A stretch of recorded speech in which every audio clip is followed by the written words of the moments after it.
Uh, okay. You are hearing my voice? Yes, Yes, you Zayan, are you are audible. audible. Okay, wait. I'm sharing my video too. I hope you can see me. Yes, भैया, yes, भैया. Okay. So, so as I can see, there are 23 participants. Anyways, uh, uh, before starting, I just wanted to know how many of you are from electrical department. Uh, are there any candidates of electrical department? Any participants?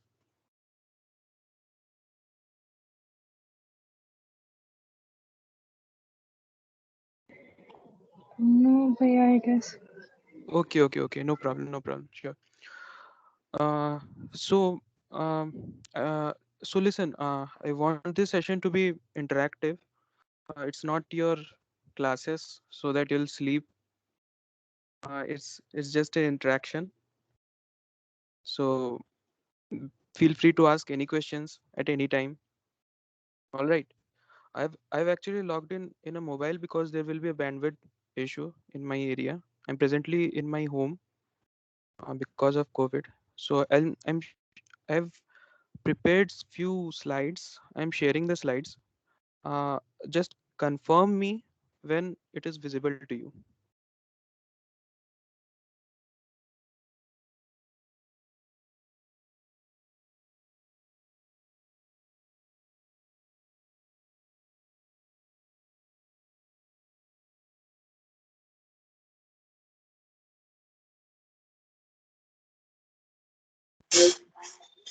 Yes, that.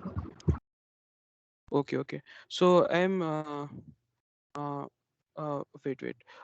I am switching off my video. Oh, it's already switched off. Okay.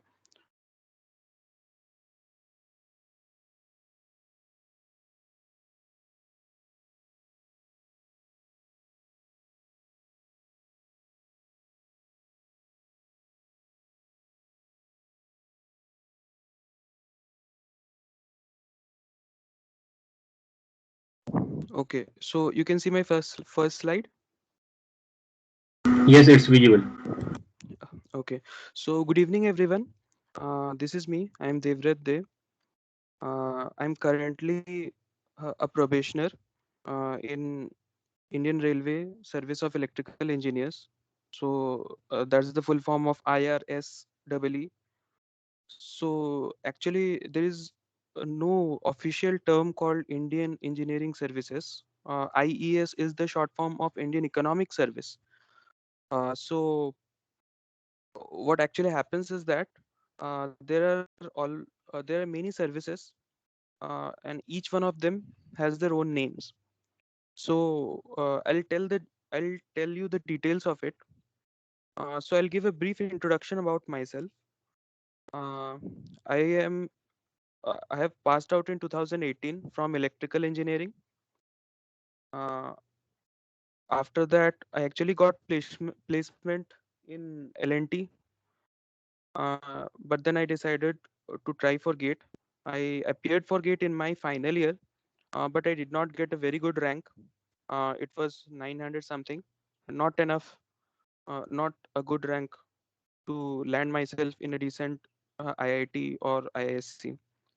So I decided to attempt once more. So in 2019, I attempted and I secured a rank of 97. And in the same year, I gave engineering services and I secured rank 18. So through GATE, I got selection in POSOCO, Power System Operation Corporation Limited. Uh, it's a public sector undertaking. Earlier, it was under Power Grid (PGCIL). So I was executive training electrical at the National Load Dispatch Center. I'll tell you about the organizational structure of POSOCO in my later slides, so that you'll understand about it. Um, so after working for about 9 months, I got the offer letter of engineering services and I joined Indian Railways. Fine. So I also spent one semester in the Indian Institute of Science. And apart from that, I got selection in some of the PSUs mentioned over here. Fine. So, uh, you know, about engineering services, you'll get almost a lot of content, how to prepare strategy, uh, everything will get on YouTube. So I don't want to tell you the strategies because every person has his or her own strategy. So I'll mainly tell you my job profiles and experiences, and also interview experiences. It's on the demand of the participants. If any of you want to know the interview experiences, I'll share with you.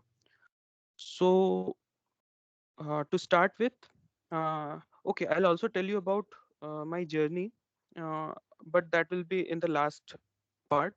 So primarily, I will tell you about the job profiles and experiences so that you get to know after your selection uh, what are the job profiles and how do you have to work over there.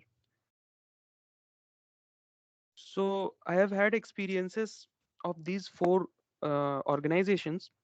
So ISC Bangalore was my first experience, and then POSOCO. POSOCO and NLDC are eventually the same, and after that IRS Devali. Mm, okay, so first of all, I'll tell you about ISC. Uh, ISC, Indian Institute of Science. Everyone knows about it.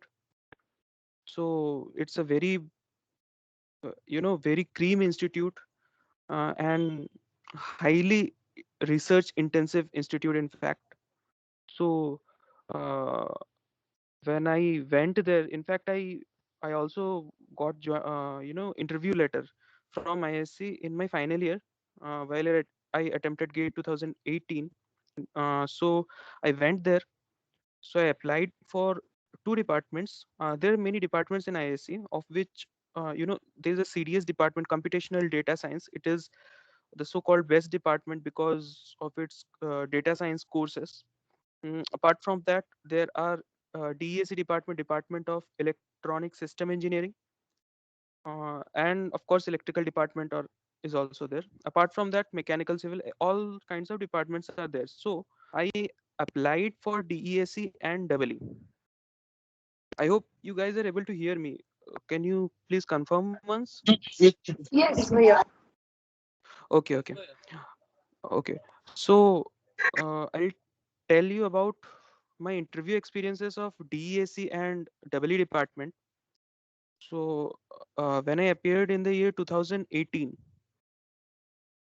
so I went for an interview of electrical department. Interview was first scheduled. So there was a physical, not physical, conventional test.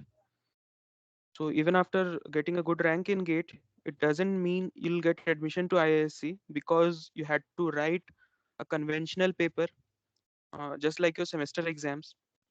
So it was almost a normal paper, not very tough, not very easy. So after that, I was called for interview. So it happens on a day itself. They upload the results on their website. So uh, as I went into the interview room, so they actually what I noticed is that they actually wanted to know the research aptitude within me. So it's not like the interviews of normal placement interviews like L&T or Tata Metallics or whatever uh, companies come to your college. So they wanted to test about my research aptitude. So they started with a very simple question and then added up and added up few complications on it.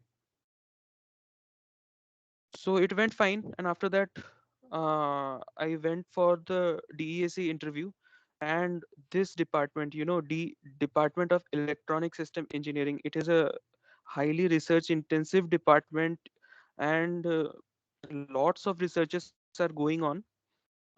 Even the placements from DESE department are very good. In fact, last or last to last year, there was a situation where the number of companies were more and the number of students were less. So I could not qualify for the interview because they asked very tricky questions to me. So at that time, I was not able to answer them. Some of the questions, as I remember now, were like, suppose you are on a ship on an ocean and suddenly want to measure the depth of the ocean. So how will you do that?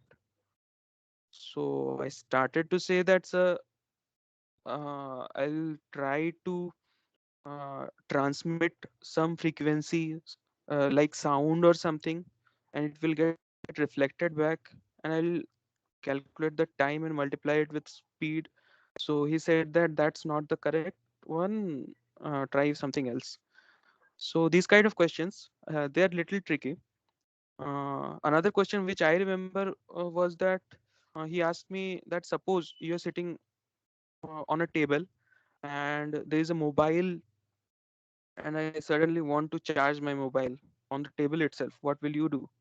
So I said that, sir, I'll connect a solar panel and then connect it to a boost converter, and then I'll charge the mobile. So he was not still impressed with it. So the interview went very depressing.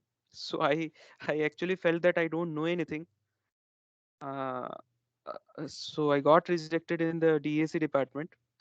And later on, because in my final year my gate score was not good enough, so I did not even qualify for electrical MTech. But afterwards, when I appeared in 2019, it was a good experience for me. Uh, I qualified the interview of electrical department. I did not give the interview of DAC department because at that point of time in 2019, pursuing MTech was not my priority because of my family reasons. Everyone cannot pursue higher studies just because they wish it. So they have some complications. So I could not. So I did not want to go for DAC department, and I qualified for electrical department. And after I got my offer letter, I joined the institute, and I really enjoyed my stay there. I there were rigorous, there was literally rigorous routines. So the class started at about 8 o'clock in the morning, and some days it ended 9 at night, 12 o'clock or 1 o'clock, like that.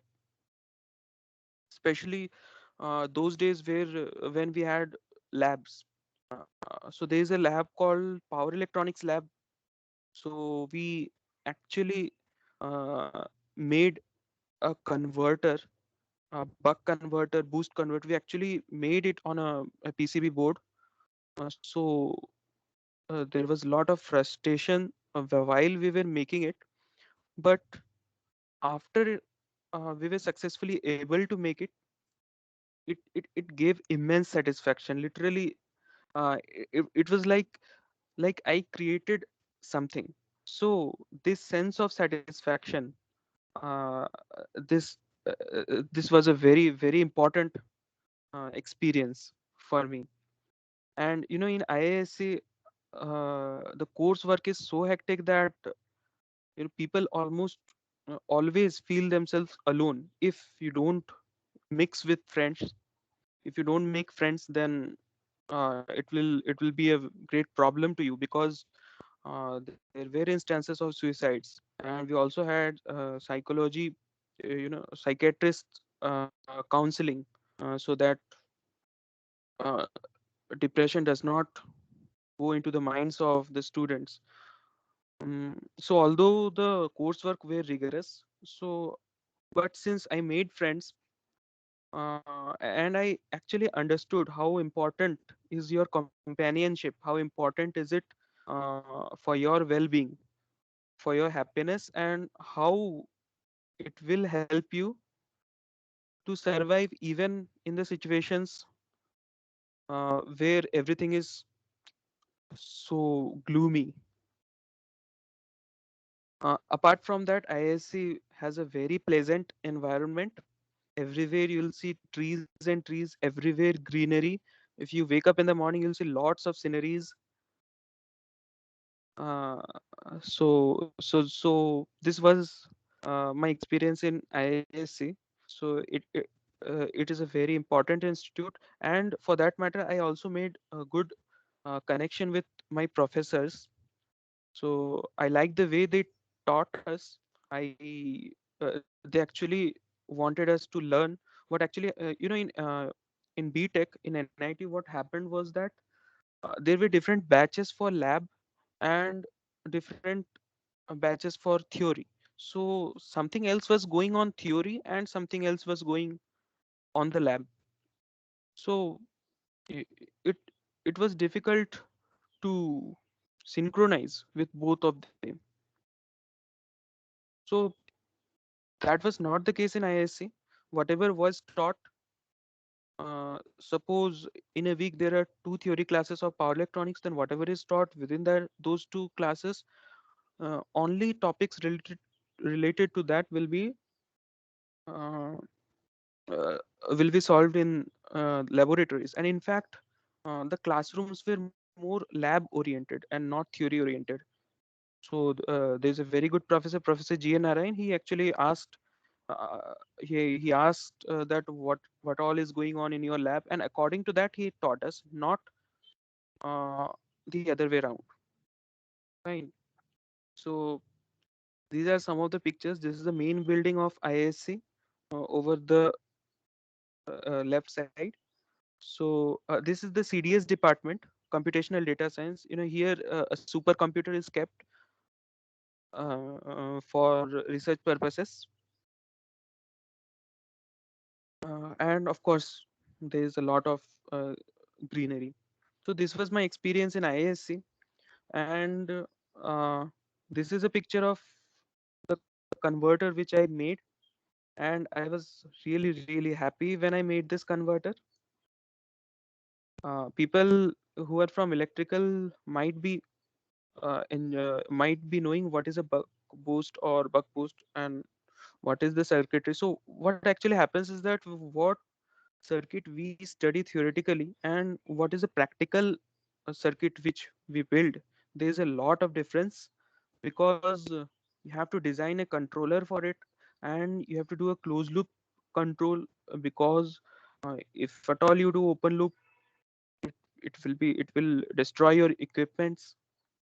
So all these things were involved in IISc. All in all, I had a very good experience in IISc. So after that, I got call letter from National Load Dispatch Center, or which is called POSOCO, Power System Operation Corporation Limited. Uh, I'll tell about POSOCO in my later slides. So uh, our training was held at New Delhi. It was the Indian Aviation Academy. This academy actually trains people and mm, uh, uh, people for flying aeroplanes or pilots. So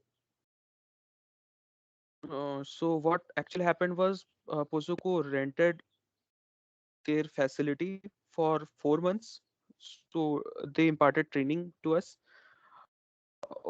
What NLDC does is, as its full form is National Load Dispatch Center. So it collects the data of energy and electricity all over the India.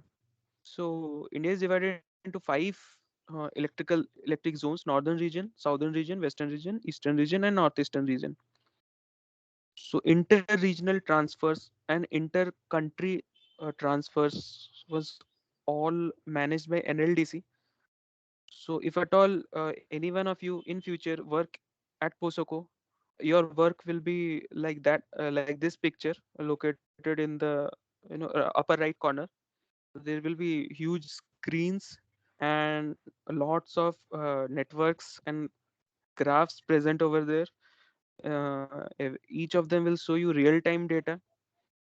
So it's interesting. It's quite interesting to know about these things. So since being an electrical engineer, I further enjoyed it. I also had the opportunity to give my first formal presentation. So they gave me a platform to give my first formal presentation, and I'm thankful for it. And thereafter, I had been selected in Indian Railways, and my experience in Indian Railways as of now has been really good. So it's the best experience throughout my journey. So there is a training of 1.5 years, of which 3 months, first 3 months is foundation program, which is held at Nair National Academy of Indian Railways. The picture of which you can see on the left side. So it's a palace, Pratap Vilas Palace. It's a wonderful palace, and there are wonderful sports facilities, wonderful sceneries.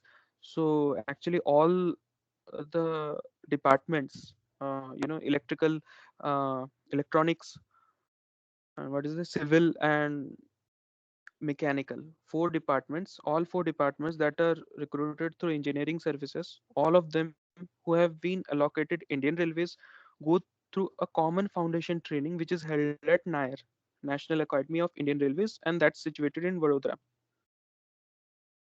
Uh, After that, we had phase one training, which is situated at Nashik, IRENE, Indian Railway Institute of Electrical Engineering.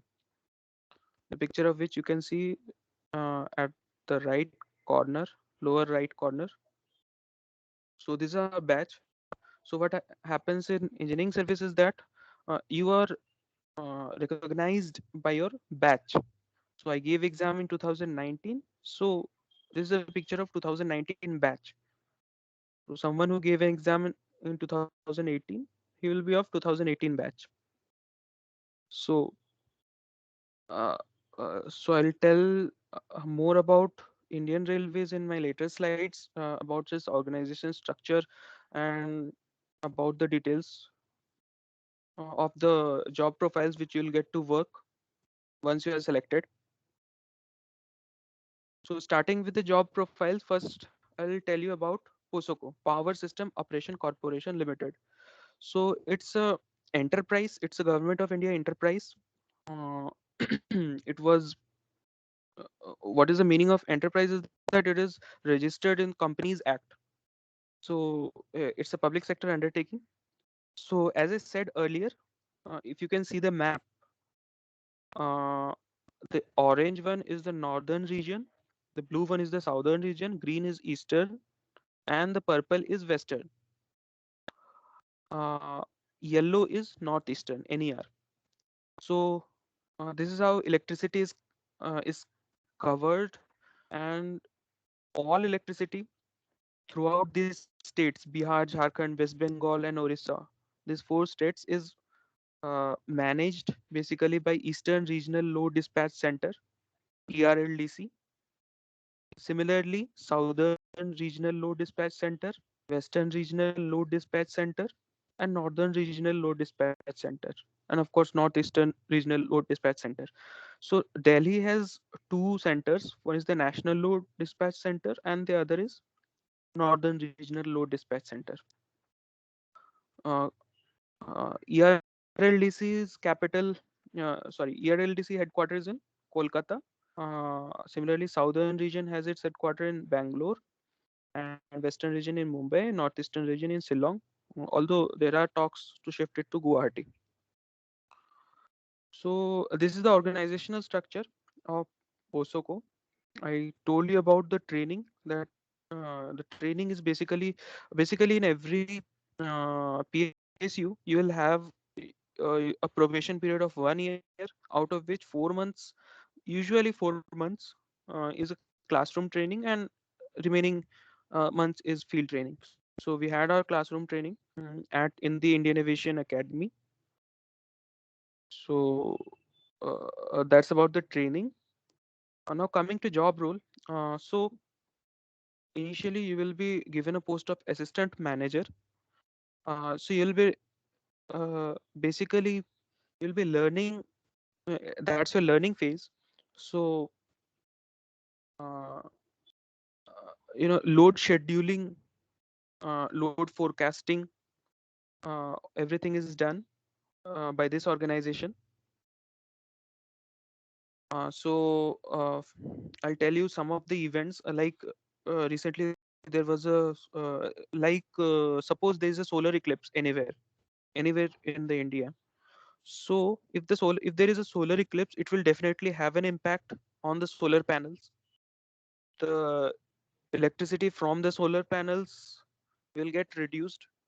Now, how do you so the demand of electricity has to be equal to the supply. Otherwise, what will happen is that if supply is more, the frequency more or less the frequency will fluctuate. So if frequency fluctuates, it will cause damage to almost all the equipments. So you don't want that. So you have to manage demand and supply. Uh, so for example, there is a solar eclipse visible on the northern region. So how will you cater to the load impact? So it will take power from the western region, eastern region, or the southern region. All the regions are connected in one single grid. That's why we call it one nation, one grid. And all of us know about the 9 p.m. 9 minutes event. Uh, I won't call it was a good display, but however, when you switch off all the lights suddenly at 9 p.m., what happens is that the demand has suddenly dropped, and you have to manage the supply also. If supply does not match the demand, as I said, frequency will fluctuate and it will cause blackout. In fact, this was what happened a few years ago, which led to the national blackout. Not national blackout, it was mainly in the northern region and western region, I hope. So anyways, uh, so this whole event was managed by Power System Operation Corporation through its control center. It had predicted the amount of shortfall in frequency. However, the frequency went way beyond that, and it showed that our grid is quite resilient towards fluctuation. So, this is a brief about the job role in Power System Operation Corporation Limited. So now I will go to Indian Railways. So before that, does anyone, if you have any questions as of now, you can ask me, please.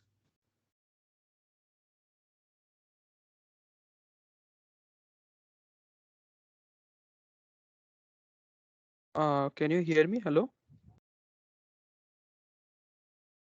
Yes, Bhaiya, you are audible. Oh, okay, okay, okay. So no questions. Fine. So now I'll move on to Indian Railways. So Indian Railways is a very vast, mammoth organization. You'll get to know about how big it is, how vast it is in my later slides. So I'll deal with these points mainly. First of all, I'll tell you about the structure of central and all India services. Many of you might be knowing about it, but anyways, I will cover that. Then the structure of Indian Railways, then about training and job roles in electrical department, since I am from electrical, uh, and the opportunity of higher studies and deputations. So, uh, central and all India services. So, civil service, what we call the Indian bureaucracy. So, the civil service of India is mainly classified into three different groups. First is All India Service, second is Central Service, and the third is State Administrative Services. So, what is All India Service is that uh, you're selected by the central government, but you're employed by the state government. Okay. So, basically, you can be further employed both by central and state government. So your salary, your job roles, everything will be limited to the state government, but you'll be controlled by the central government. So that is why it is called All India Service. So there are three all India services: Indian Administrative Service, of course; Indian Police Service, of course; and Indian Forest Service, IFS. So these three services are all India services. Moving on to next group, there are Central Civil Services. What does this mean is that you're completely under the central government. There's no role of state government. Your salary as well as your control is everything with the central government. So there are many central civil services. Almost, I think in Group A there are 37 or something services. Uh, I don't know about Group B and C or D. So all the Group A posts are gazetted posts. Uh, Group B posts, some of the Group B posts are also gazetted. So when we say what is gazetted post, there's a gazette of the government of India, which uh, in which all the official communications are noted. Uh, so the people who are selected in the central civil services are actually displayed in the gazette. So that's why it's called gazetted posts. And moving on to third group, there is state administrative services. So, there are different public service commissions of the state. Like for West Bengal, there is West Bengal Public Service Commission, WBPSC, similarly UPPSC, and so on and so on. So, of these central civil services, some of them are technical, some of them are non-technical. Generally, non-technical services are being taken through civil services examination, and the technical services are taken through engineering services examination. So my service, which is Indian Railway Service of Electrical Engineers, is a technical service. So I was recruited through engineering service exam. Uh, so so group. Is there anyone who wants to tell something?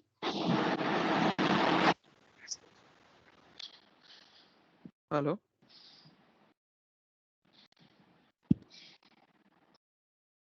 Uh, okay. So where was I? So all the entries to Group A service is done in level 10 of the 7th pay CPC. There is a pay matrix from level 0 to level 18. So you enter into level 10 through these examinations. This is the pay matrix. So you enter at the level 10. Okay. So now I'll brief you about the Indian Railways. So, भैया sure. uh, Tell me. भैया actually the state service is also divided into the technical and non-technical group. Uh, I have I don't have idea about the state services, but you see, in state services also there are some posts for executive engineers, like assistant executive engineers for state Yeah, bhaiya, CPWD. I know that. For this reason, I asked you that that post is also recruited by the state administrator. Like I live in West Yes. Bengal. That is a WBCS या और कोई हम्म। Technical मतलब exam होता है उसके basis में recruit होता है. नहीं, WBCS से ही रिक्रूट होता है. WBPCS पब्लिक सर्विस कमीशन है, उसी से रिक्रूट होता है. मतलब there is no other any kind of technical examination like engineering service by No, they that are recruited. examination is different, of course. So you can't be recruited through a non-technical examination for a technical post. So there are examinations. Separate exam होता है. हर state का technical exam भी separate होता है, उसका notification आता है. For example, you staying in West Bengal. So West Bengal में भी दो तरीके का एग्जाम होता होगा. एक is for the general civil services, and the second one is for the technical Technical services. group. Hmm. Okay. Correct, Got it. correct. Got it. Okay, okay, Thank you. Yeah. okay. So, so now I'll brief you about Indian Railways. As I said, Indian Railways is very big. It has its own ecosystem. Uh, by ecosystem, I mean it has its own schools, it has its own training institute, own hospital, own court, uh, own sports facilities, golf courses, sports training institutes, uh, and whatnot, whatever, almost everything you can imagine. So that's why I call it, it's a railway ecosystem. So, uh, so in the left side in the map, you can see that there are the map of India is divided into total 18 zones.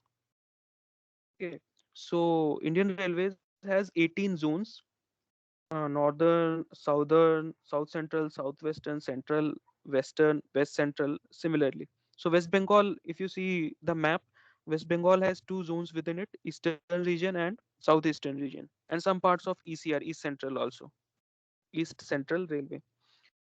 Uh, okay, so there are so there are mainly 16 zones. The 17th one is the Konkan Railway. Konkan Railway is actually under the administrative control of Central Railway itself.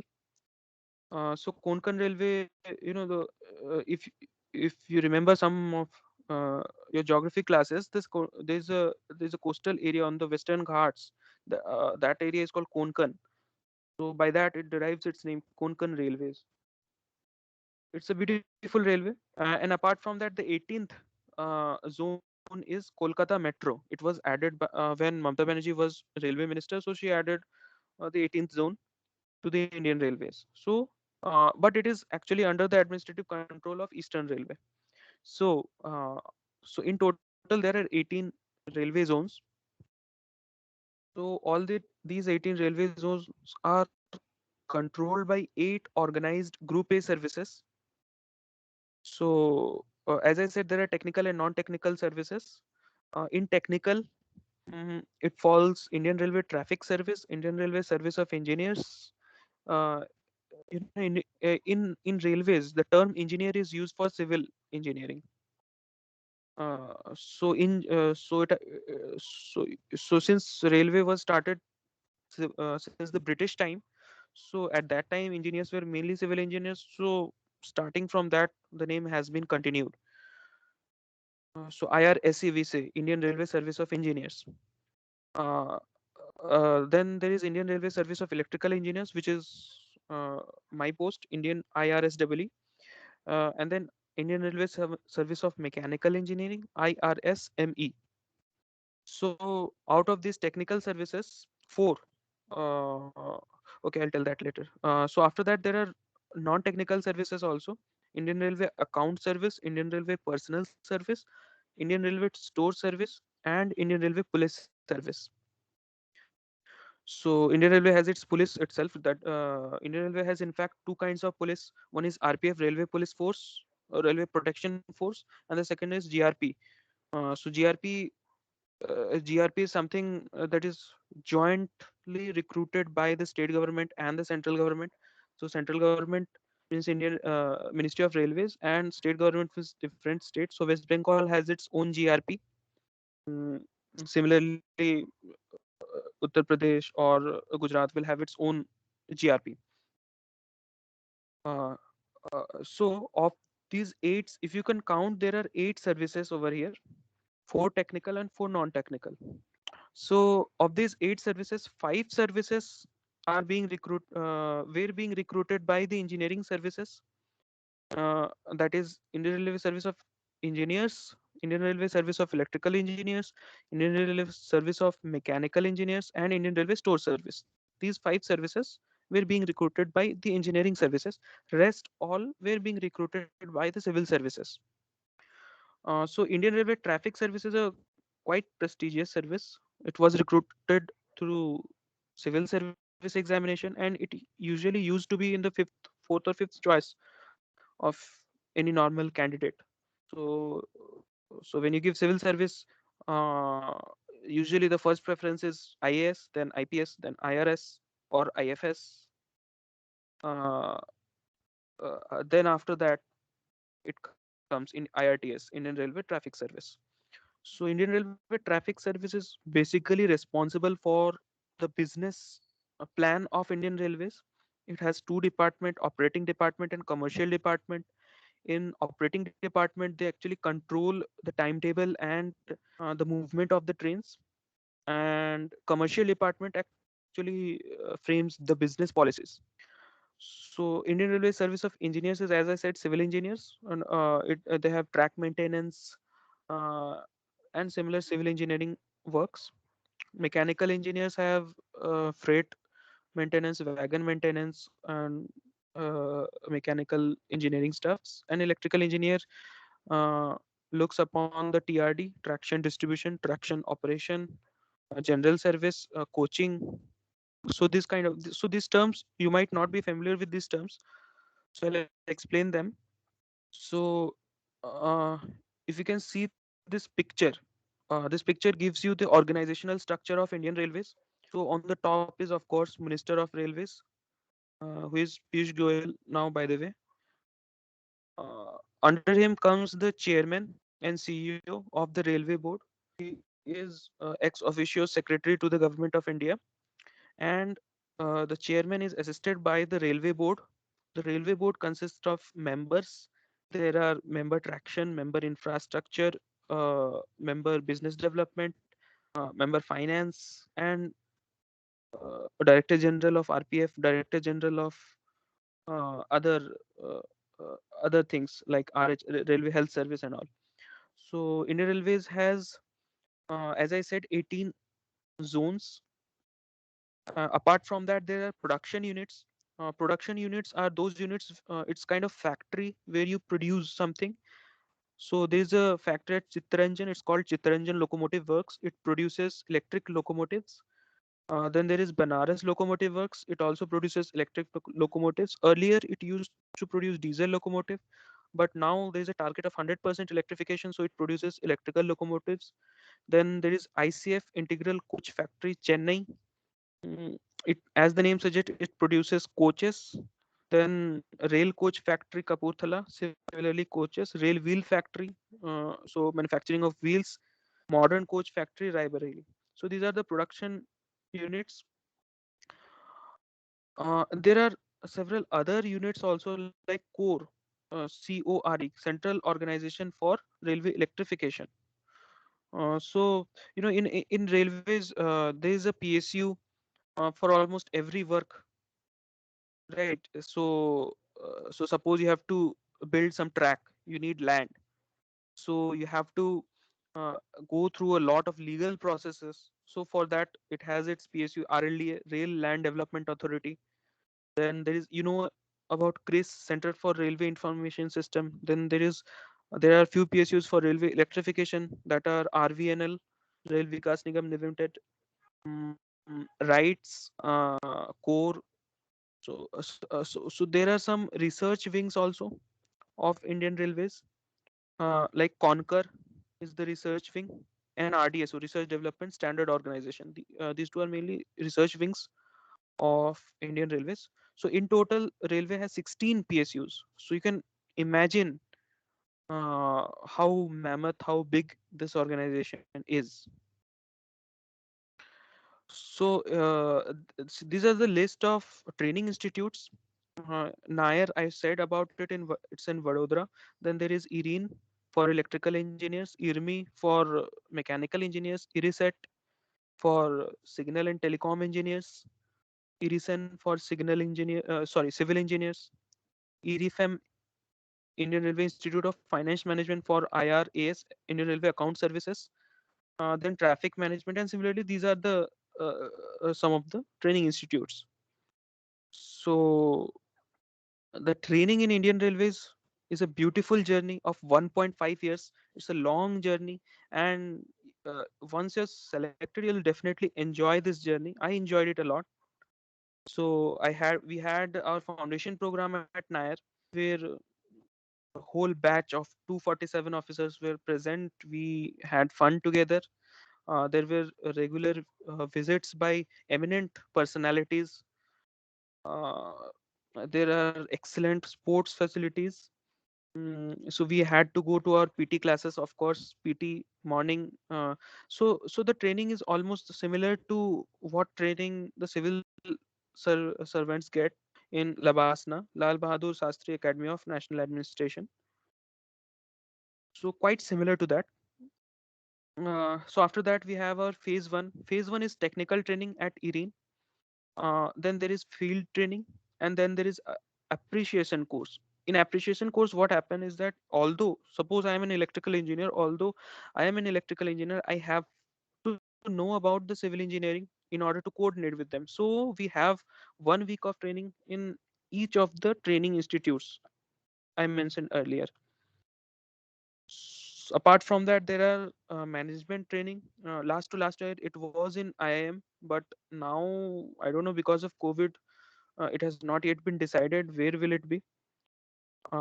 So there is 1 week management training at IIM. After that there is induction training, which is back to Nair. After that there is parliamentary training. You get to know about the different working of parliament, different administrative working of parliament.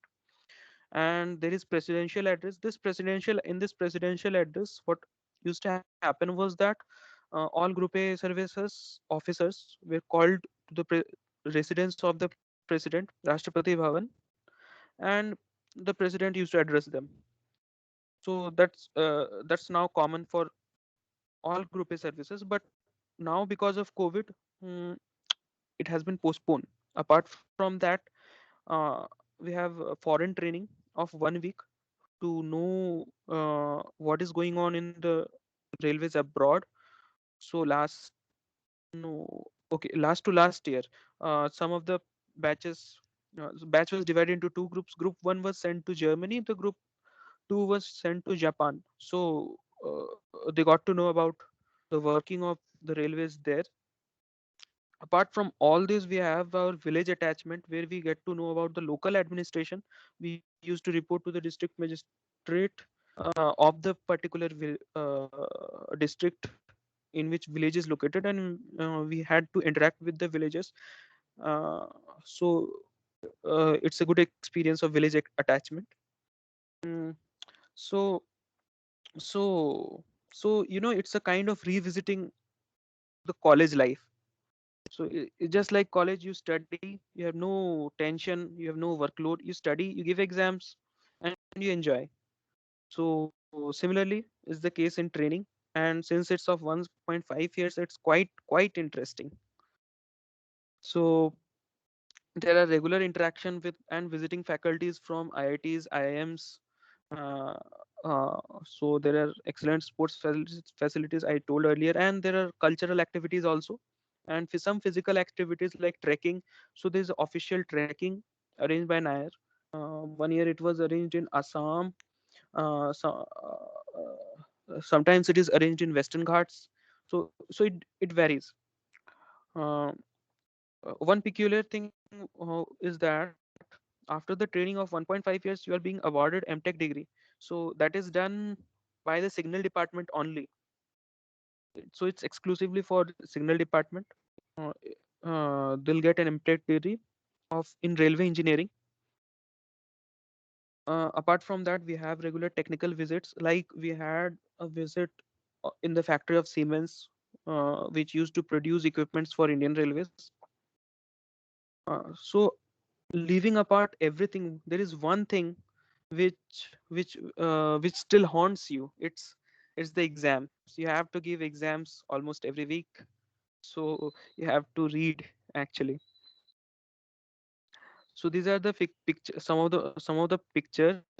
So in field training, you'll get an opportunity to cover almost all India. We covered almost 12,000 kilometers, and starting from Ireen, which is in Nasik. We went to Ajmer, then Ludhiana, Prayagraj, Guwahati, Bhubaneswar, Bangalore, Mumbai, Bhusawal, and then back to Ireen. Uh, so these are the pictures of Ireen. So this is the picture of our official visit trekking.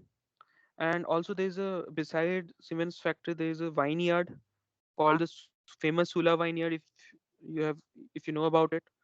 So we had a good experience there also. So now I'll speak out the job roles in electrical department. So there are mainly traction rolling stock, traction distribution, traction operation, and general service and coaching. So traction rolling stock takes care about the locos, electric locos. Traction distribution takes care about the overhead wires through which current is collected. Traction operation takes care about the loco pilots. You know, their loco pilots are managed by traction operation department, and there is general service. Usually, people are not direct officers are not posted in general services. It is mainly handled through promotee officers, but still it's a service. After that, there's coaching department. It looks onto the electrical aspects of the a coach. There were almost 3,000 loco pilots in that region, and all had to be handled by mainly three officers. So you can imagine the amount of responsibility. Yes, anyone?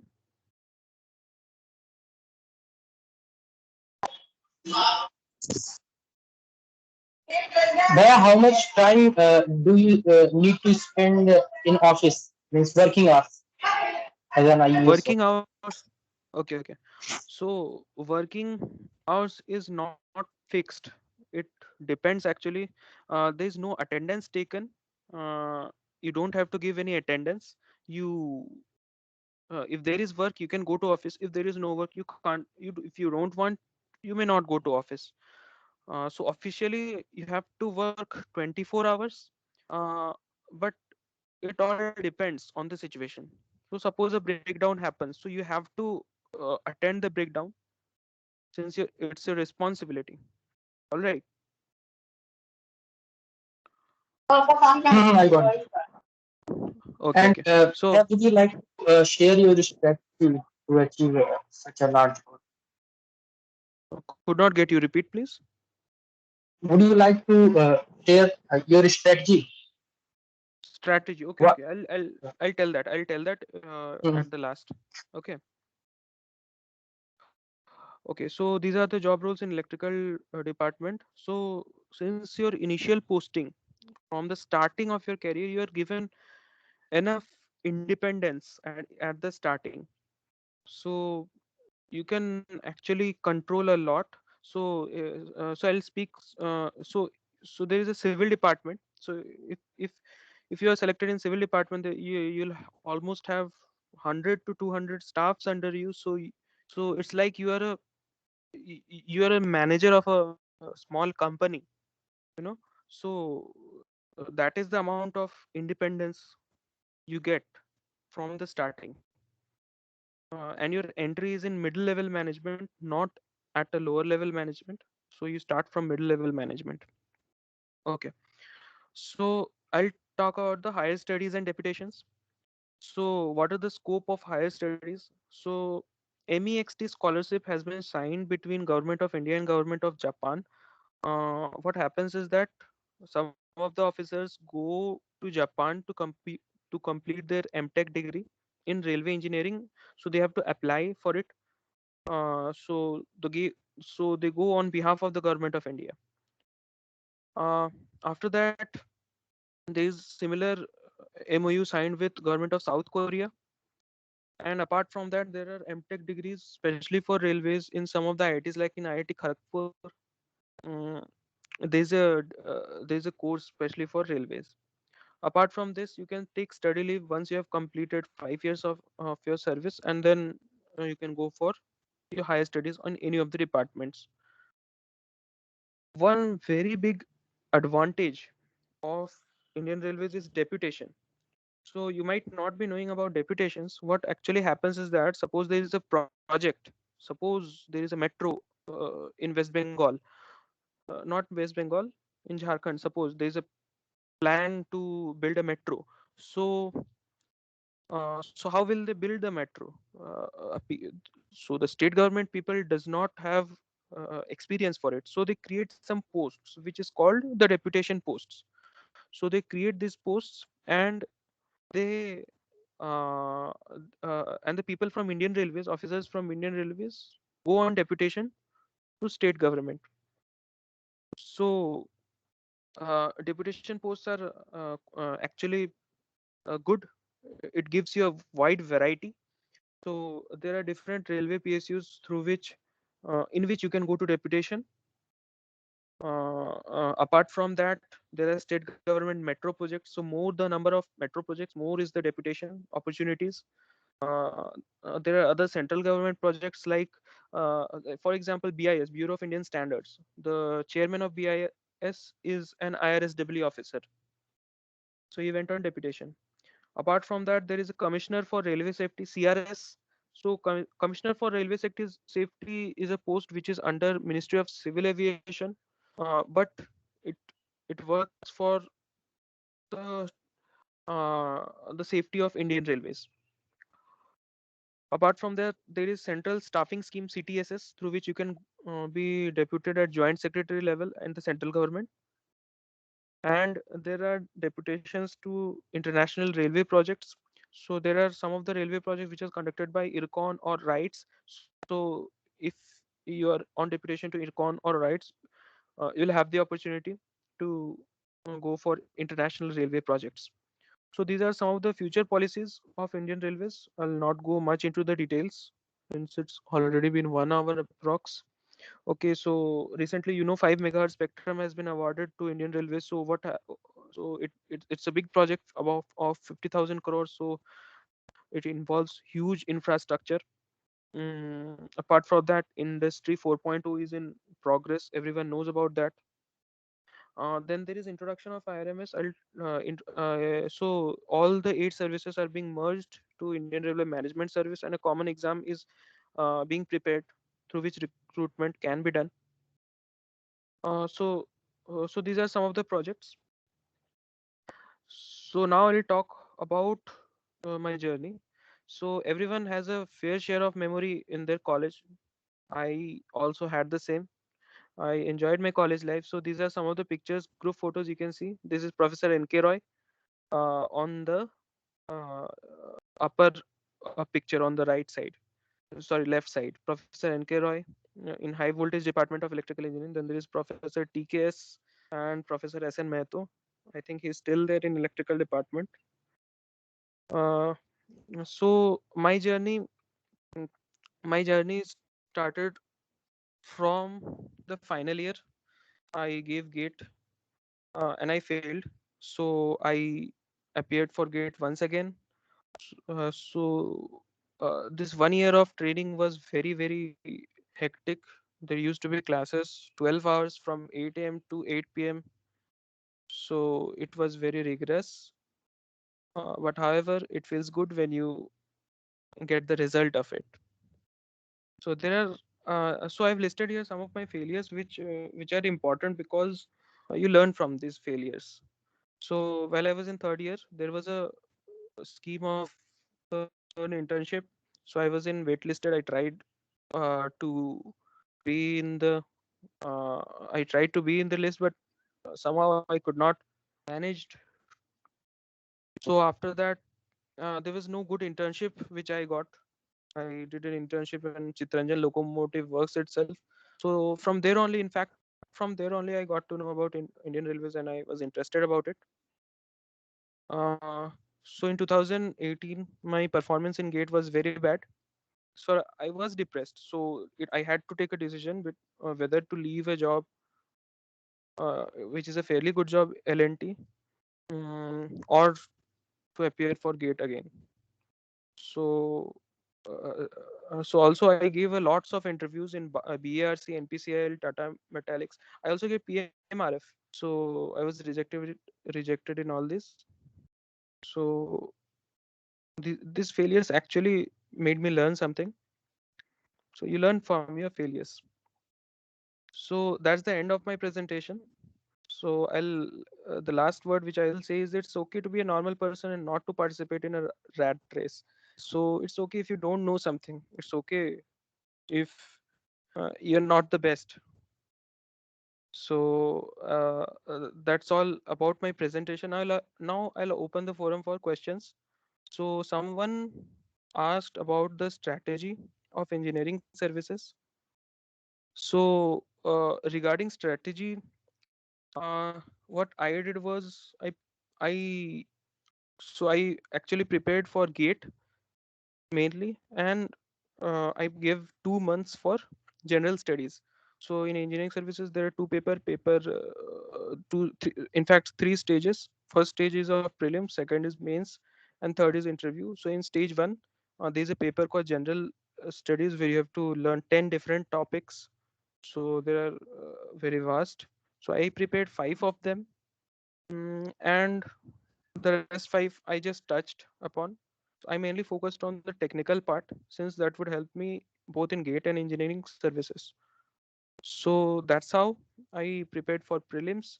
And once you clear for prelims, mains is a bit easier, since uh no, I won't say a bit easier. Actually, the level of questions are difficult, uh, but you'll manage because the competition is fairly reduced.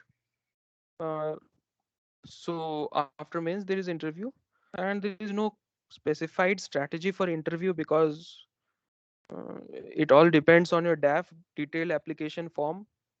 Whatever you write in your detailed application form, the interview proceeds in that manner. So is there any other question?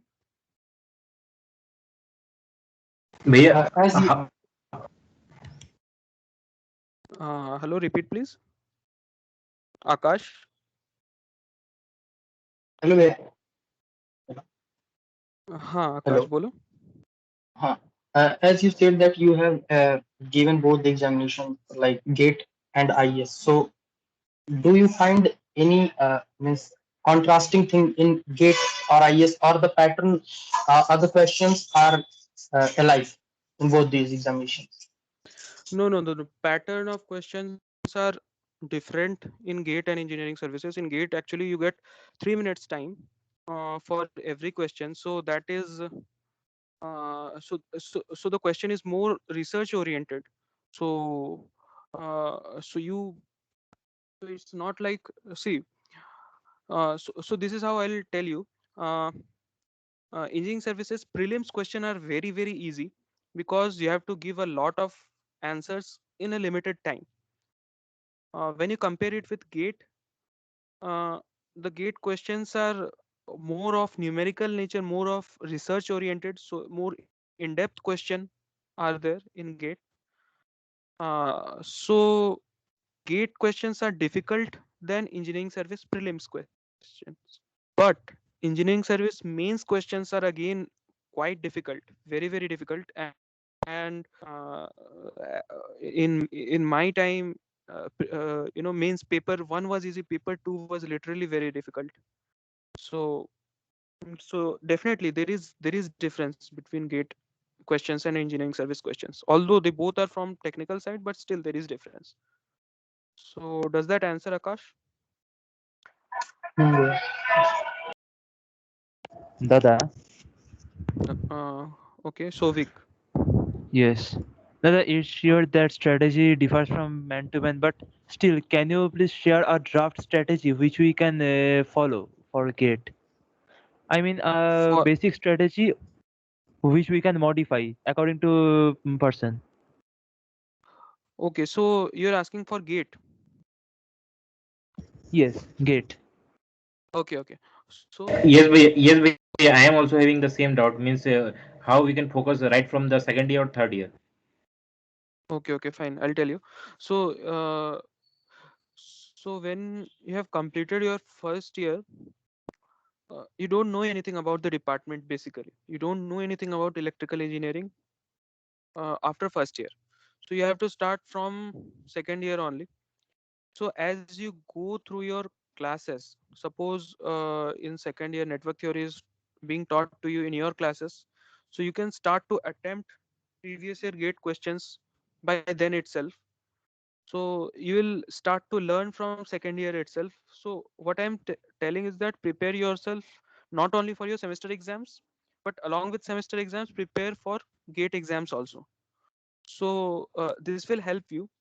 And what what you can do is you can make a diary uh, where pages are bifurcated, for every subjects. There are 13 different subjects, so you have to know a lot. So you need to make short notes.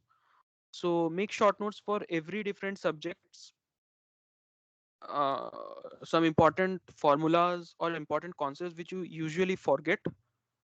So once you have made that, and when you keep studying, and at the end of the year you come to know that, so these are my points, these are my these are the important points. And once you read that, you get confidence that yes, I'll be able to solve any questions in this. So that's how. And uh, one thing I would say is that uh, nothing can replace the importance of test series. Test series are very, very important. In GATE, it doesn't matter how much you know, because it's not a test of how much you know. It's a test of your accuracy and your thinking. So that can only be developed with test series. So I would suggest that after you have completed your syllabus, do join a test series. Even if you have not completed your syllabus, please join a test series. Practice subject tests. There are subject wise tests. And whenever you practice tests, you have to analyze how many you're doing, how many mistakes, uh, uh, how much time does it take you. So what was the difficulty level of the question. So you have to judge all those things. So uh, you have to test yourself, you have to analyze yourself on time to time basis. So for that also you can keep a diary or a record somewhere, in maybe in spreadsheet or somewhere. You can keep a record that okay, these are my weak points. So suppose I attempted a test series of electrical machines. So there will be some questions which I was not able to do. So I'll review those questions, I'll see what happened that I was not able to do, why am I not able to do. So I'll mark those concepts in my diary. I will do the same exercise for almost all the subjects. So this greatly helps. When you enter the examination hall, there are two battles in your mind. First is the battle of the question itself, that the one after one questions are coming and going, coming and going. You have to battle with each and every questions. And the second battle is with your own mind. So when first question comes, suppose you're not able to do, second question comes, you're not able to do. So automatically third question you will not be able to do, because of this battle with your mind. You think that you don't know anything. So it demoralizes you. So what I suggest is that practice test series as much as possible. All these things will be minimized by the test series only. So that's all about gate strategy. Uh, The, does that answer, Sovik? as if you told that we have to start from second year, right? Okay. But already we have crossed second year and we are on the verge of third year. And actually, while I was studying gate questions, it seemed that there were some kind of celestial kind of questions. I couldn't answer. I couldn't even touch them. So, what should I do now? I mean, from second year, I So could even try it. I have tried once or twice, and then I quit. I quitted okay, at that time. so what actually happens is that when you are in second year, we are getting the concepts for the first time. So it takes time to inculcate in your mind. But uh, and in fact, some of the questions are even from other subjects also. Like some questions might be from control system and electrical machines and networks combined. So that will confuse you. So uh, I would say that don't take too much pressure from second year itself. It's okay if you are not able to do some of the questions. There's no problem. It's perfectly fine. Uh, you'll be, but don't take this too lightly. It's okay. You're not able to do it. Then fine, no problem. But by the end of third year, you should be able to do it, because by the end of third year, almost all the subjects, all main subjects, is being covered. So that's what I would say. Okay, okay, yeah. And Yes, we what kind of materials? I mean, from where should we study? Kind of see, we can't study books only because they only give us concepts and things, but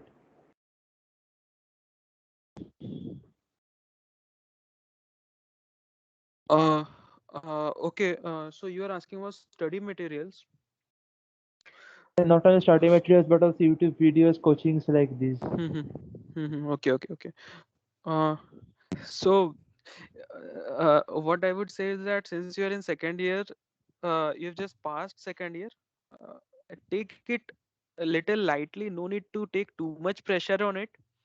But since you're asking, I'll tell you about the study materials. What actually happens is that YouTube videos will help you definitely, but the main thing which is required is practice.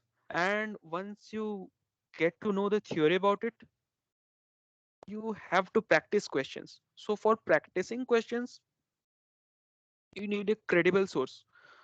So the standard books which are available, right? So you can practice their questions. Apart from that, you can take study materials of any of the coaching institutes and practice their questions. So the main thrust should be on question solving. And while you read a question, you should be able to map the physical structure in your mind. Suppose you read a question starting that uh, a 132 kV transmission line goes from this point to another point. So instantly there should be an image building in your mind that there is a 132 kV transmission line built over here, and it is it's starting. So this takes time. So don't worry much about the study materials. You actually mainly need to prepare after third year. That's what I would say. So after third year, when you have a glimpse of all the subjects, you can prepare very thoroughly. You can take some study materials from the coaching institutes, and you can practice them.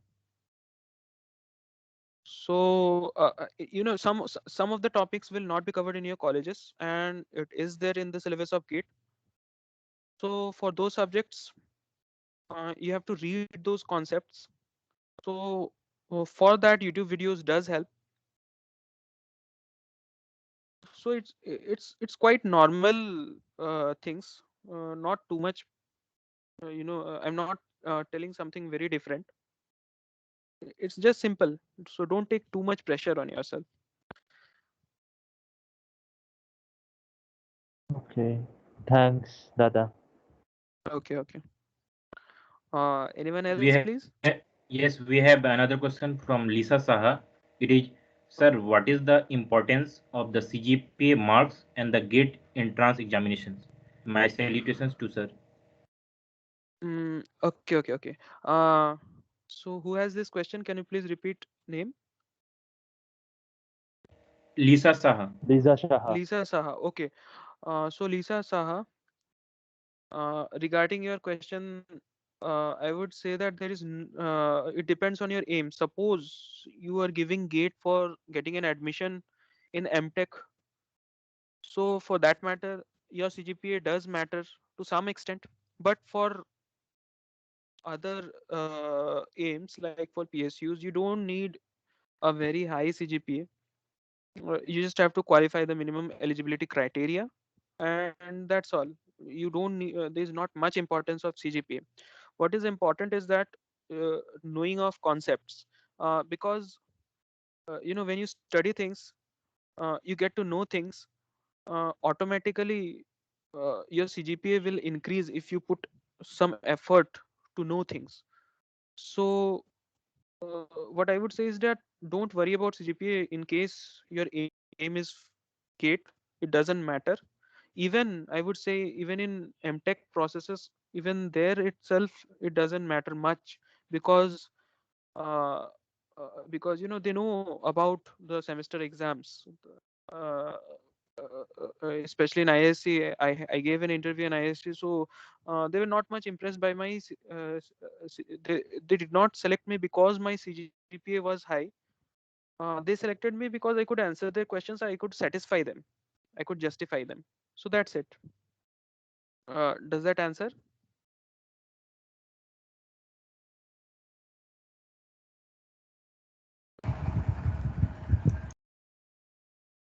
Hello.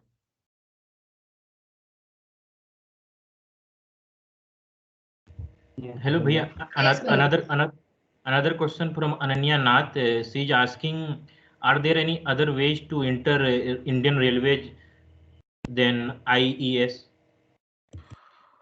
Uh, uh, for entering into Indian Railways in Group A service, you means for direct entry in level 10, you have to give Indian Engineering Service or the civil service, any of them. So apart from that, there is no other way. And if you want to enter in Group B gazetted posts, there are exams being conducted by RRB, Railway Recruitment Board. Different vacancy notifications are given. So for that you can enter to Indian Railways. But for Group A gazetted posts, it is only UPSC who has the right to recommend to the central government the list of candidates. So there is no other method of which I know. All right. Does that answer? Yes, she might have got the answer. Another Okay, question, okay. Bhaiya. I have another question that we have heard recently that railway is going to be means has been privatized. Then what will be the effect on job opportunities here? Okay. Uh, so I was expecting this question. Actually happens is that what actually happened is that there is an opening of private train operators. So it's different from the word privatization.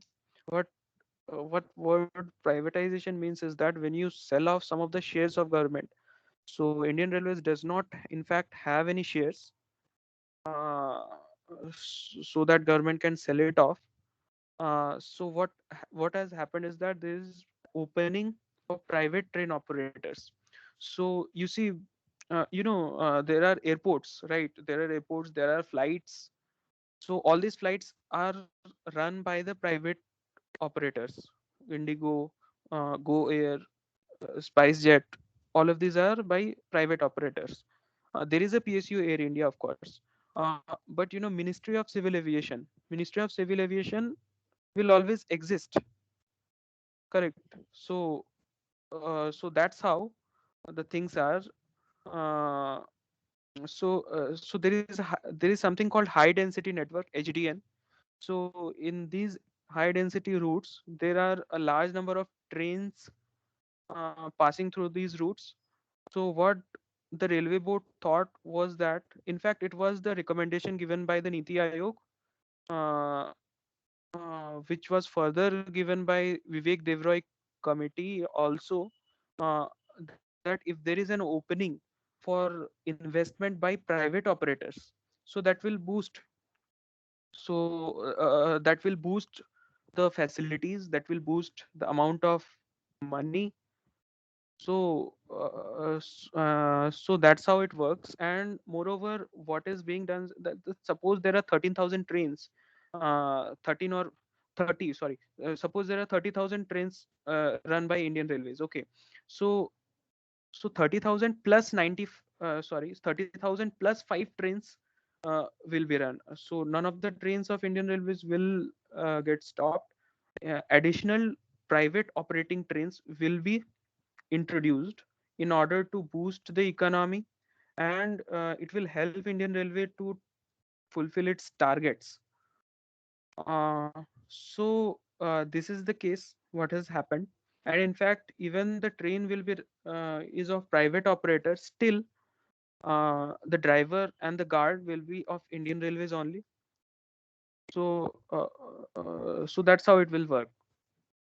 uh, s- So, uh, Maya, so so that what is the probability that future में भी UPSC recruit करे Indian Rail मतलब ये officers को? okay, nothing can be said about future, but uh, मतलब they are in saying they will be separated, right? Railways will be separated and they will be conducting different exam for recruiting. correct, correct. So whatever exam is being conducted for IRMS, it has to be conducted by UPSC only, because UPSC has the duty of recommending group A officers to government. So Okay, the whether it commission will is not be changed. no, commission will not be changed. Only there would be another exam, most probably IRMS, Indian Railway Management Service. So that is why it has took all its vacancies from engineering services and civil services. Okay, thank you, Bhaiya. Okay. Any other questions? Hello, Bhaiya. Hello. Hello, in the beginning, you were asking for an electrical engineering student. I am currently in I've just given the semester exam for second year. Okay. Okay, so what will you say are the current best opportunities for electrical engineering students? Like generally, they all go for MTech sometimes. So, what will be your advice for an electrical engineering student right now? Okay. For an electrical engineering student, I would say that so you have passed second year, so uh, the picture is not yet picture might not be clear to you as of now. So you will not be able to understand where you exactly want to go. So by the end of final year, when you reach final year, things will get clear. You will get to know that whether I should join my placement or whether I should go for MTech, or whether I should try for PSUs and government jobs. So regarding MTech, I would say is that if at all your interest goes towards MTech, it's better to do MTech on the emerging fields like machine learning and artificial intelligence, data science. So these fields are very emerging, and it will definitely help you MTech in these fields. But MTech in core electrical engineering, I would not advise it until and unless it's your interest and you want to do PhD in it, and you want to be a professor or something.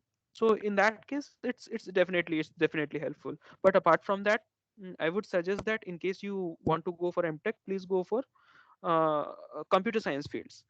And in case you wish to go for placements, then you have to actually judge. If in case you want to a job, you have to actually judge at that time. So so if you want to go for government service, you have to give other exams.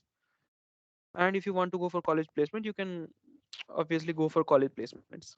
So that's all I would say. That's my advice. Is that clear, Sohini? Yes, thank you. Okay.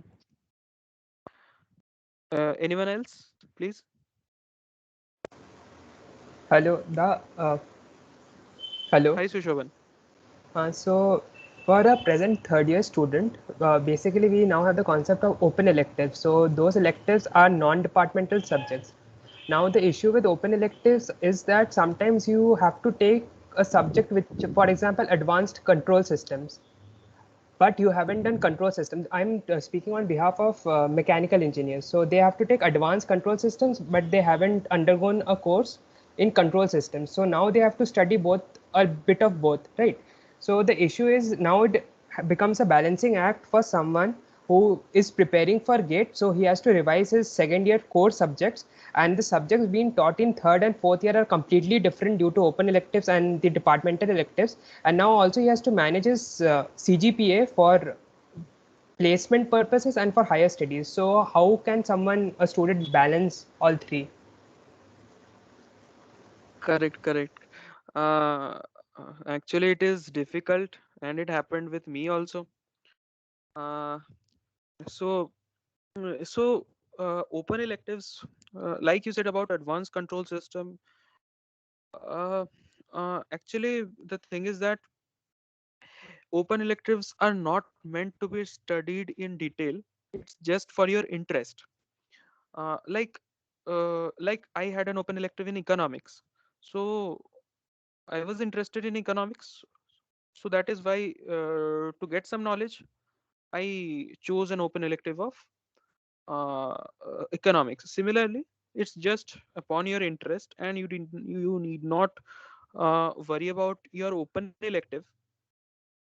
But whatever you have said, you have to manage it. Uh, so that is something which is difficult. I definitely agree with it. And currently, I have no answer to your question because it was difficult for me also to manage. Okay, Sushovan. Yes, thank you. I also have another follow-up question. So, Sure. at the age of 21, a student might not realize what he wants to do in the next 40 years, right? So, for example, a student is feeling I should go in the route of research and not apply for jobs. So basically, he's preparing via projects for PMRF or doing MTech.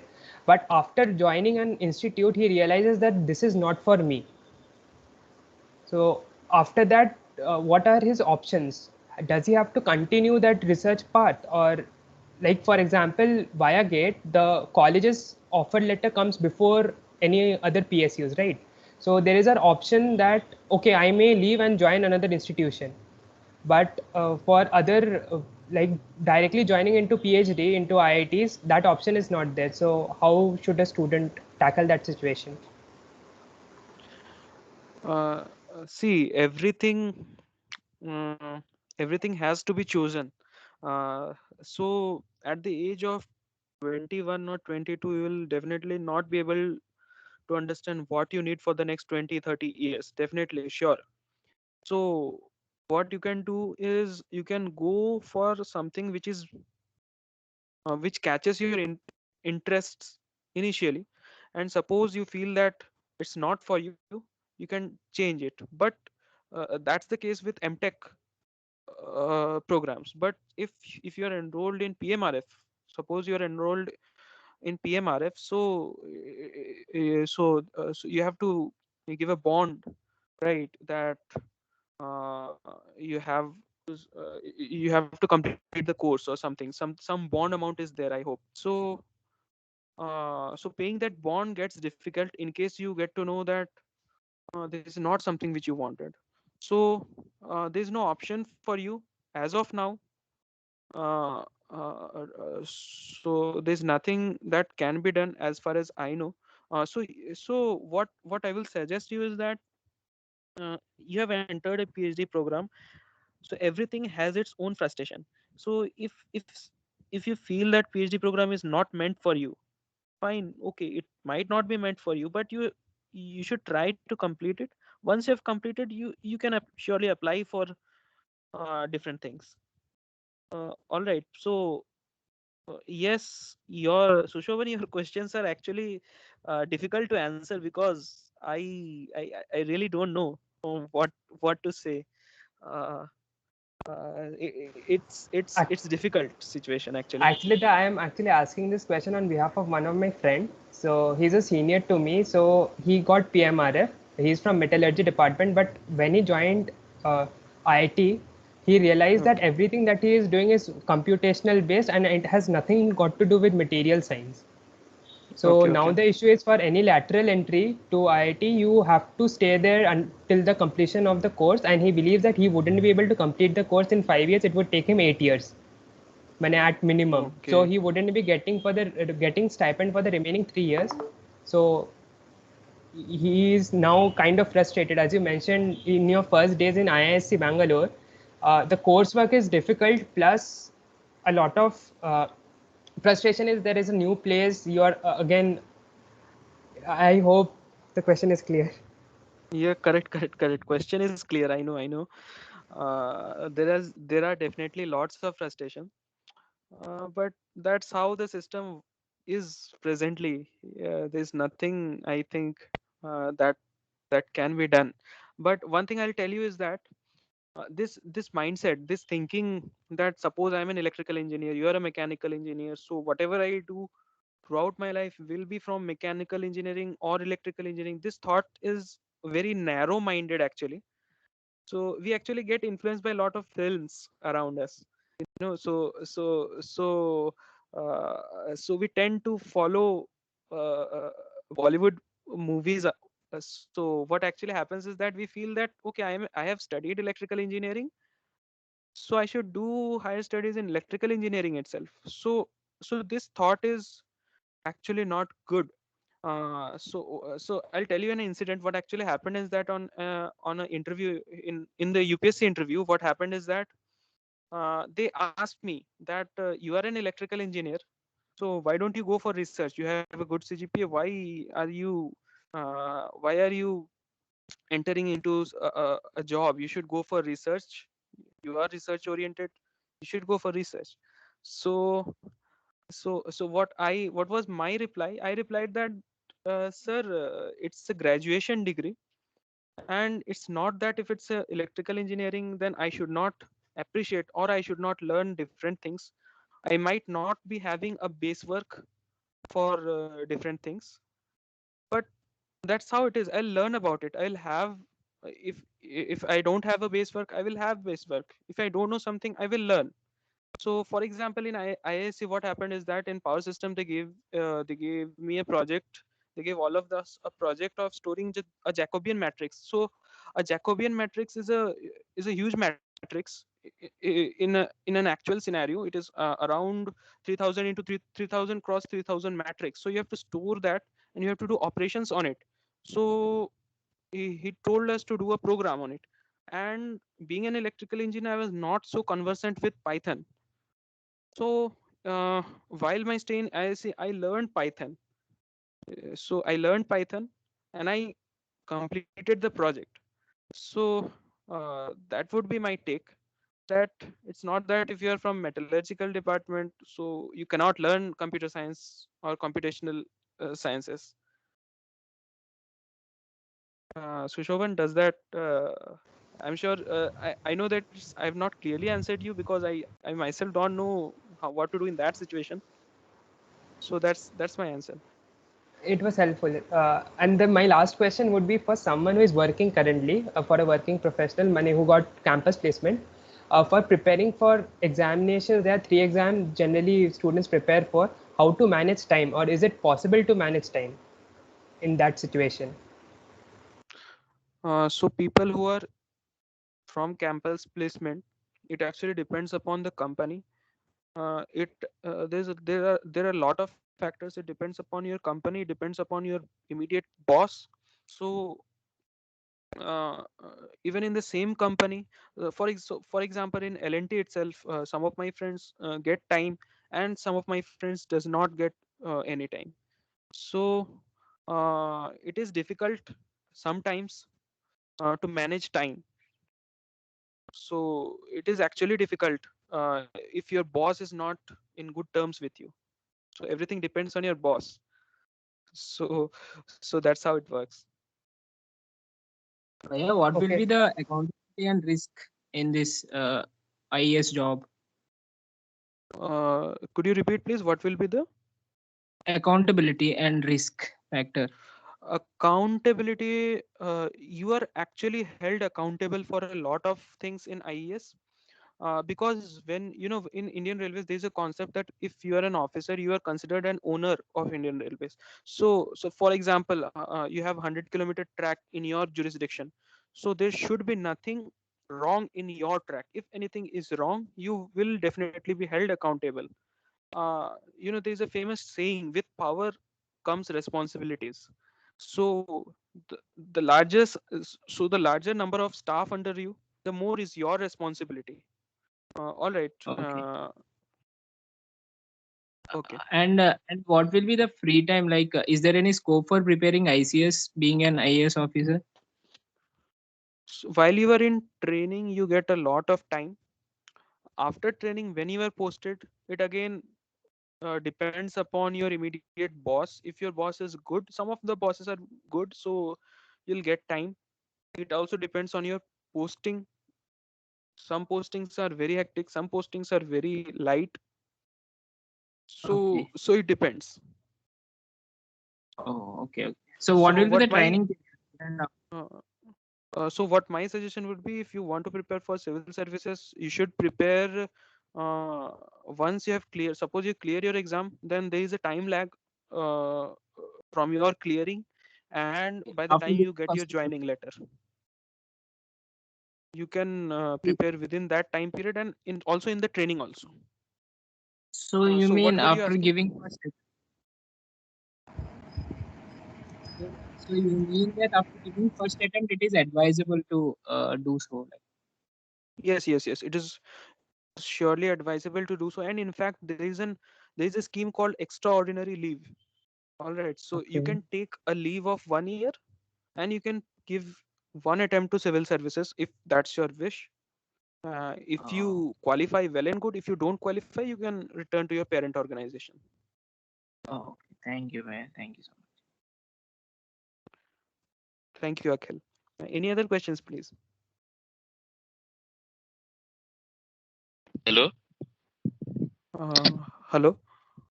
I'm Professor S.S. Roy from Mechanical Engineering, NIT Durgapur. First of all, Good evening, from sir.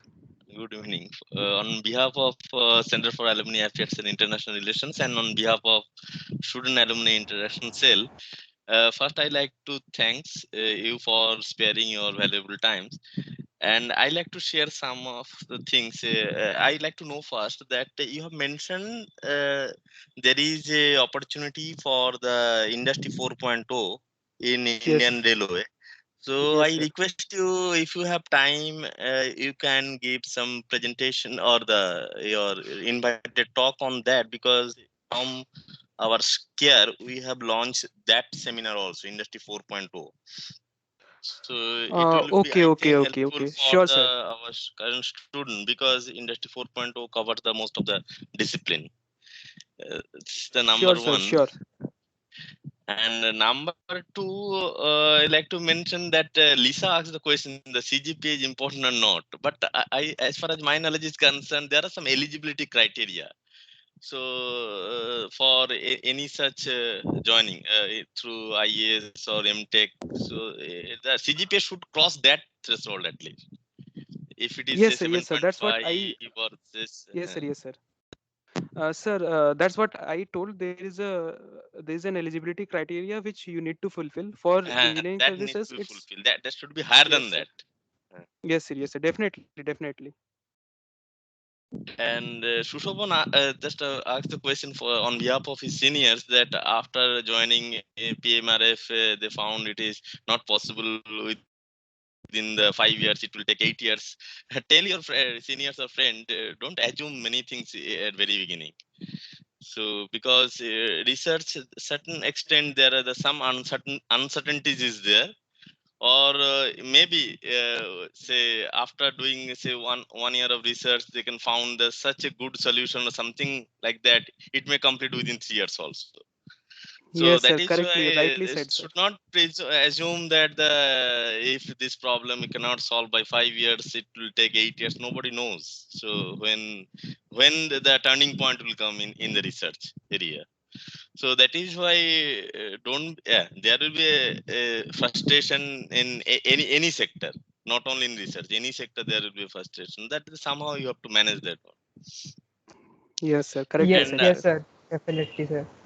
another thing, just Debra that mentioned that it is better obviously from the other semester. I disagree with that particular opinion, because you know that after third year, that means after sixth semester, as far as my knowledge is concerned, seventh semester is the most unstable semester in anybody's student life, because that time there are the campus interviews going on.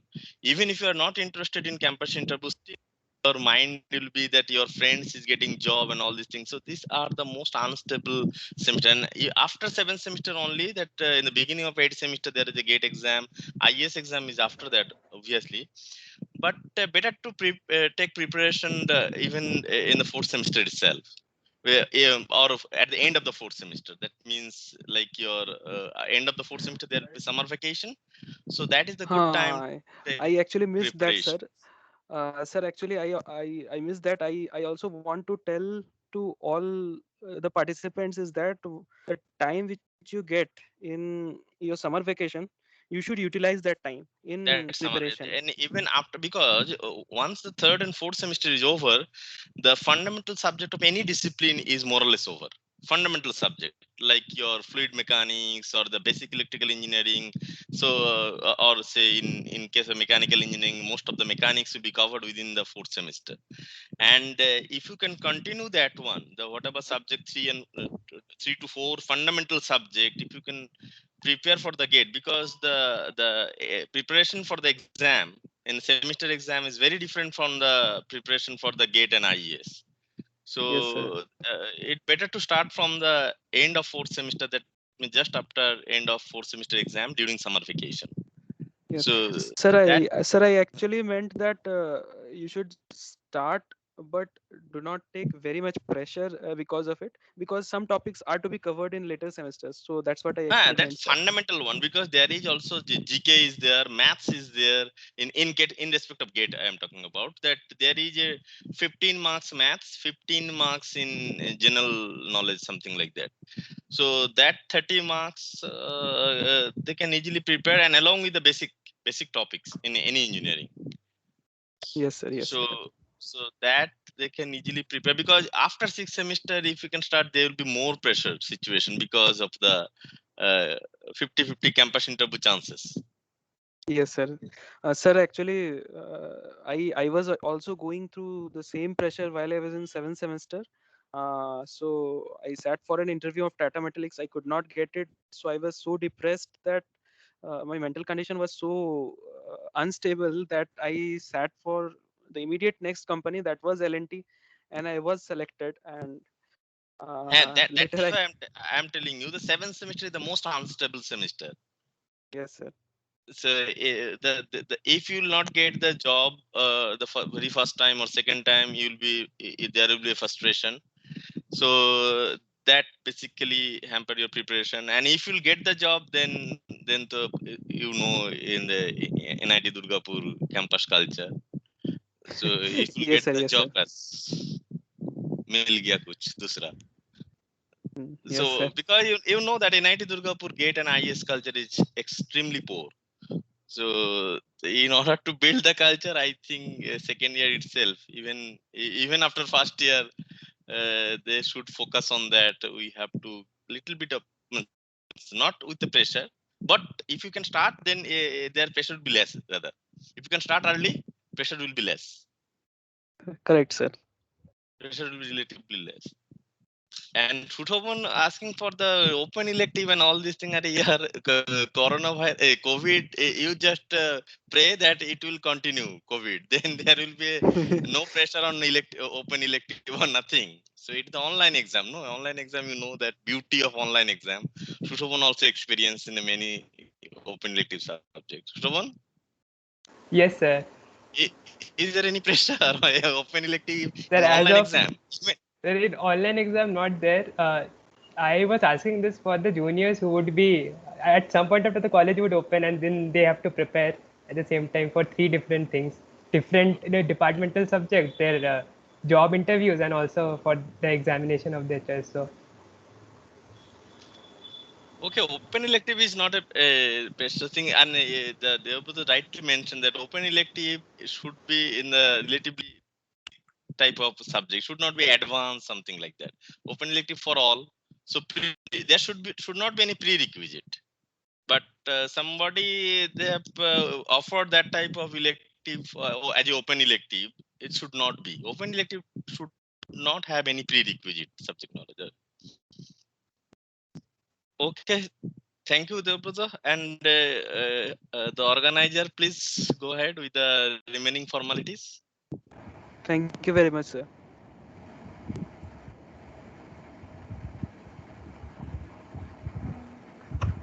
This was a great learning session, Debrata Bhaiya. We thank you for sharing your experience with us and inspire us. I will be presenting the certificate. One second.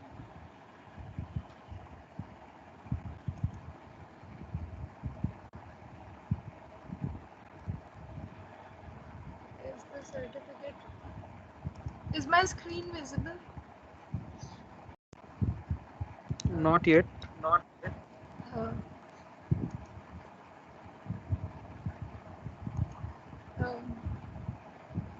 is my screen visible?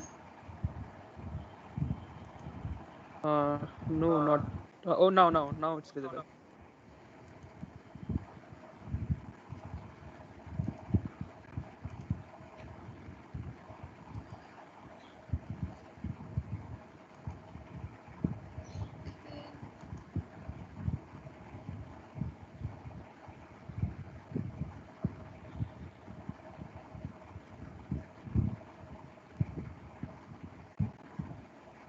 Okay, I can see the certificate. Yeah.